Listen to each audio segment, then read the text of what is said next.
Hello, beautiful souls, and welcome to another episode of Vibrant Legacy Wellness. And this week, as we wind down for Wellness Week, I just wanted to check in with you and talk about creating a wellness routine that actually sticks. Um, I will have, as you know, during this week, I put out a lot of tips, put out a lot of just different freebies, and just things that you could do to help you along your wellness journey.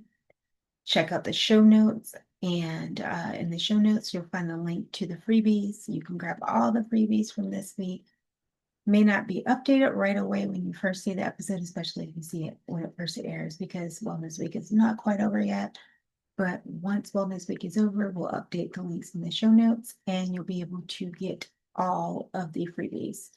If you can't find them in the show notes or you don't see them, you can also always just check out our links, check out our website, and they're also available there. So let's get started and talk about how you create a wellness routine that actually sticks. And the very first thing that I want to do before we even talk about what you need to do, how you create that routine, is I want to talk about what wellness actually is. Because a lot of times when we start talking about wellness, we look at it as just the physical. Also, I want to apologize now. As you can tell, I'm losing my voice a little bit. I've just been doing a lot of recording, a lot of talking. So sorry about that. But we're gonna push through and make it through this episode. Okay, so when we think about wellness, at least what I've noticed, especially this week, is that people automatically just assume that wellness is just about the physical. It's about them exercising, it's about maintaining their eating habits or regulating their eating habits, but they don't think about the whole picture. Wellness is not just about your physical, it's not just about your diet. Wellness is about your mental, your emotional, your um, financial, how you interact with other people. It is about the whole picture. Everything that you do is about your wellness.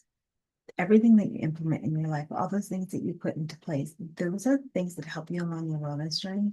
And more important than helping you on your wellness journey, they help you maintain balance in your life and peace of mind and just peace in general.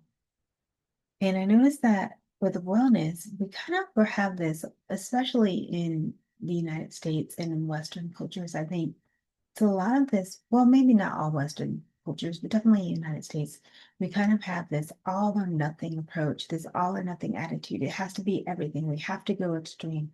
We have to go big or go home. And when we do that, we put a lot of pressure on ourselves. And when we miss a day or we cheat a little bit on our diet, and when I say our diet, I don't mean like dieting to lose weight. I mean dieting for a healthier habit. When we miss that one day or something is off or we can't accomplish one of our extreme goals that we put into place, we just quit. We just decide, okay, we're done. I'm quitting. It just didn't work because we have adapted that all or nothing attitude. But when you really think about it, anything that you do, anything that you do that is successful, you don't do it all at once and then everything happens. You kind of start doing it in little steps. And that's how you should approach your wellness journey.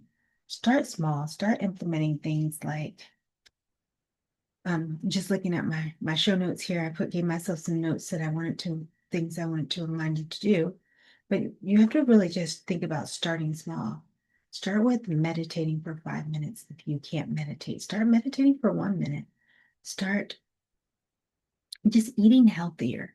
Start remove by if you feel like just completely overhauling your diet to get a healthier diet is too much, then start small. Start by maybe just removing something from your diet that's unhealthy. Removing, even if it's not something for example, when I really started deep diving into eating healthy, I started watching my sugar intake and where I took in sugar. Was I taking in natural sugar or was I taking in processed sugar? And that alone made such a big difference and started really getting me into the idea of paying attention to how I ate, right? And so you can do something as small as just changing one thing in your diet, removing one thing, not snacking after a certain time, not um, eating or just eating less processed foods, cooking at home more. You can practice just breath control or different breathing exercises, and you can do that type of stuff anywhere. You can practice breathing exercises and kind of maintaining your own nervous system and the way you feel when you're feeling a little stressed and you're standing in line somewhere waiting in long line. Like, for example, during your lunch break, let's say for some reason you have to run to the bank, right? When you're waiting in that long line and you're feeling stressed and you're not sure you're going to get back on time, practice breathing exercises. It will help calm you down. It will help regulate your mood. And it'll help the time go a little bit faster and give you something to do while you're standing in line. So win-win, right? When you start small and you start doing just those little things, it kind of really helps you on your journey, and it helps you remove that all or nothing approach. And as you start making those small steps, start making those small changes, you'll start noticing a bigger change later.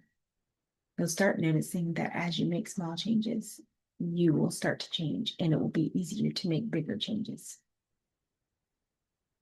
The next thing I want to talk about is how there's no perfect fit, because that's the other thing is we all want everything to fit into this nice little neat box. We want everything to be just because someone says that it worked for them, it should work for you. But there isn't a perfect fit. There isn't a one size fits all. You have to think about wellness and how it fits into your life. What are the things that are going to help you on your wellness journey? What are the things that you want to change in your life? It could be your relationships, because believe it or not, relationships is a part of your wellness. How you interact with the people in your life, the people that you have in your life, how they treat you, how they make you feel. And also, the biggest thing I think is just time. Time. I always say time is a thief, and it happens so quickly. You lose track of time. You don't have enough time. We all need 142 hours in a day, but we just have 24. So what are you going to do with those 24 hours? And when you start to really look at how what that means, that there's not a perfect fit, there's not one size fits all, and how you are going to fit your wellness habits, your wellness routines into your life, and makes wellness a lot easier. You may not have 20 minutes to work out.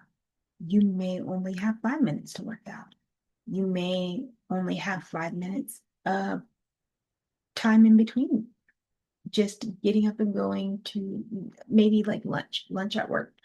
I like to say lunch because that's where I feel like a lot of people are rushing. Everybody's always trying to squeeze everything into their lunch hour, which is something we should stop doing. But we'll talk about that in a different episode. Everybody's always trying to fit everything into this lunch hour, and then you realize that you have 5 minutes left to eat. Instead of doing that, start creating instead of rushing and pushing yourself, start creating micro habits, just little things. In the morning, if you can't do a full workout, just do one exercise. Just do one quick workout. Just stretch. Whatever it is, just get your body moving if that's something that you need to do as part of your wellness journey. You don't have to do a 60-minute workout, a 30-minute workout. You can start with, hey, I only have 10 minutes today, so I'm going to work out for 10 minutes. I only have 10 minutes today, so instead of working out, I'm going to go for a walk. Or maybe working out's not how you feel. Maybe you don't like to go to the gym. That doesn't mean that you can't implement movement in another way. You could do yoga, and again, you can do that in those 10 minutes. You can do a 10-minute yoga routine. There are so many 10-minute yoga routines. You can just do a 10-minute stretch. You just have to start doing things that fit into your life. If part of your wellness journey is that you want to meditate more and learn to relax more, you want to practice breathing, and you don't only have 10 minutes, perfect. You can do an entire breathing exercise in 10 minutes. You can do a full meditation in 10 minutes. You can do 2 5-minute meditations in 10 minutes. The point is that you're doing the things, you're putting the small steps into place, and those are the things that are going to help you. You can You can even start with just one thing a week. Say, okay, this week, I'm not even going to do it every day. I'm going to do a 10-minute workout at least 3 times this week. And to you, it might feel like it's such a small thing at this time when you first start, but as you start to build up and start to progress, you'll start realizing, okay, wait, now I have 15 minutes. You're going to start making time for the things that make you feel good. And that's also something that you need to keep in mind is that this is not wellness in general should not feel like a punishment, should not feel like a chore. You might not like to work out, you might not like to go for walks, but you know that you need to be active and get movement into your system and get movement into your life. So think of ways that you can do that that you like. You don't want to go to the gym for an hour if you hate going to the gym. What if you like walking or hiking? You can walk and hike for an hour, 30 minutes, anything, and still get the impact of movement and working out and getting the exercise. And added bonus, you get to be in nature. So there you go. And then this is something that I really, really think is important that we don't do. A lot of times when you look at just the way that the world used to work back long before us, people, humans did everything seasonal. Animals do things seasonal. That's why we have when you go to the store and you want something and they tell you, oh, it's not in season.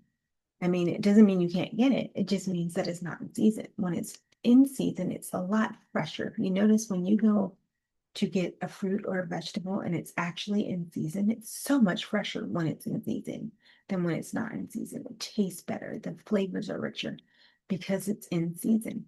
So start thinking about your wellness routine the same way. It it's seasonal. You have to adapt. Your needs change with the seasons. As it gets colder, you might need to sleep more. You need to eat warmer foods, foods that keep you warm, that are warming. You may need more sleep. You may need to move your activities to indoor activities. You may need to change your actual sleep hours themselves. Because I know a lot of times when we get to the winter, a lot of people need more sleep. They feel tired more often. They feel a little bit more depressed. Start thinking about during the seasons what you need to do for you, for your habits, your sleep habits, your eating habits, your movement habits. And when I say movement, I mean like exercise and things like that. I just like to say movement because everyone doesn't like to exercise. Everyone doesn't like to go to the gym. So just start thinking about living your life seasonally, doing things seasonally. Think about it just like you're at the grocery store getting fruits or vegetables. Or even think about it when you live in an area that has very distinctive seasons like summer, fall, winter, spring, and you know that those are seasons and you can tell the difference. You're not going to go to the beach in the winter in the dead of cold and get in the water, right? No, you're not because it's going to be too cold. So think about your life the same way. Start building your routines, start building your habits seasonally, based on the season. What do I need in this time? Start asking yourself those important questions. What do I need? How do I feel? Because those questions are also going to help you figure out what you need to implement, what you need to change in your life, and they'll help you really find a routine that sticks. Find something that you can build on. And that brings me to my next point. Don't build goals. Don't make goals that you want to reach. Instead of doing goals, instead of saying, oh, this is what I want to do, how I'm going to get there. How do I get there? Start building routines. Start building daily routines. You can start by making a morning routine. Even again, we'll go back to let's say you have 10 minutes in the morning. Well, what can you do during that 10 minutes that you can do every day? You could probably meditate every day for at least 5 minutes. That'll be your new morning routine.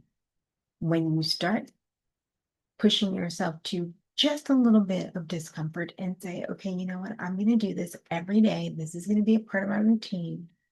And you start doing that one thing. So let's say in the morning, it's meditation. Let's say in the evening, you decide that you're going to start gratitude journaling. And in the evening, you're going to write down, let's just say three. You're going to put down three things that you're thankful for that day. And I'm sure if you go through your day, you'll find way more than three. But let's say that those are the two things that you start with. You start with getting up in the morning and meditating and ending your day with journaling, with the gratitude journaling. Those are two things that are systems to help you reach your goal. The goal is creating a wellness routine. The goal is creating a wellness routine that sticks. The goal is improving your overall wellness. This system is creating a morning routine and an evening routine that will help you get there, that you follow every single day. Something that you do every day that will get you to where you want to be. And that leads me to the last thing, which is consistency and sustainability. I can't talk today, obviously. And that is the key actually to the wellness journey. It's not the systems, it's not the actual action. Well, it is the action, but it's not the changing of the diet. It's sticking to the diet, being consistent to eating healthier, being consistent to getting up in the morning, meditating, being consistent with journaling at night. But the things that you do, the systems that you put in place have to be sustainable for you. Do they fit your lifestyle? Do they fit your routines? Do they fit your availability for time? These are things that you have to ask yourself. And if any of those answers are no, then you take a step back and readjust and really figure out, okay, what is it that I was trying to reach with this particular system or this particular goal, or we'll call it a goal for now. What was I trying to do? Okay, how can I do it a different way then, since this obviously didn't work for me?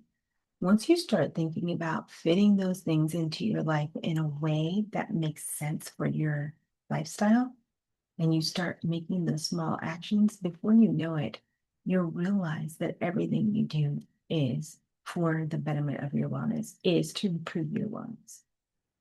So just keep that in mind. You can start small. You can figure out exactly what it is that you want and what you need, and you can just work those things out. So I hope that you are creating a wellness routine. I hope that this week has made you aware of your wellness routine and maybe areas that you want to strengthen it and areas that are really strong. If you have any questions that you want to talk about it, please leave me a comment. If you um, want to discuss it more one-on-one, we can also do that. You can just send me a message, check out our links, which again will be in the show notes.